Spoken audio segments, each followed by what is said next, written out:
150cc സെഗ്മെൻറ്റിൽ വരുന്ന ഏറ്റവും under rated bike ഏതാണ് എന്ന് ചോദിച്ചു കഴിഞ്ഞാൽ അതിന് ഒറ്റ ഉത്തരമേ ഉള്ളൂ, യമഹ FZX.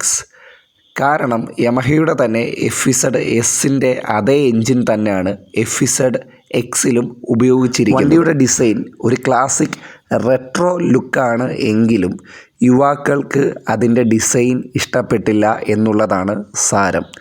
എന്നിരുന്നാൽ പോലും FZXന് അതിൻ്റേതായിട്ടുള്ള ഒരു ക്യാരക്ടറുണ്ട്.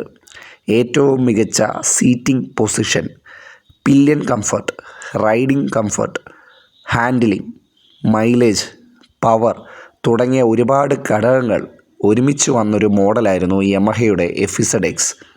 ഈ വണ്ടീനെ കണ്ണും പൂട്ടി വിമർശിച്ച ഒരുപാട് വ്ളോഗേഴ്സ് ഉണ്ട്.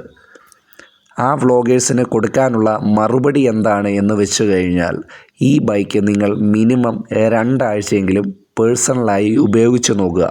സിറ്റിയിൽ ഉപയോഗിക്കാം, ഹൈ റേഞ്ചുകളിൽ ഉപയോഗിക്കാം, നല്ല ട്രാഫിക് ഉള്ളിടത്ത് ഉപയോഗിക്കാം, എവിടെ വേണമെങ്കിലും ഉപയോഗിക്കാം. എന്നിട്ട് നിങ്ങൾ ഈ വണ്ടീനെ വിമർശിക്കൂ.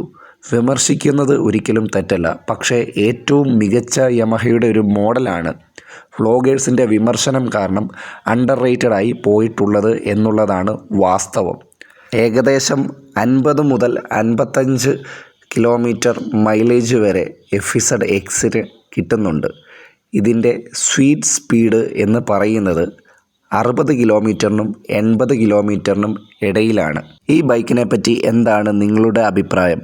കമൻ്റായി രേഖപ്പെടുത്തുക.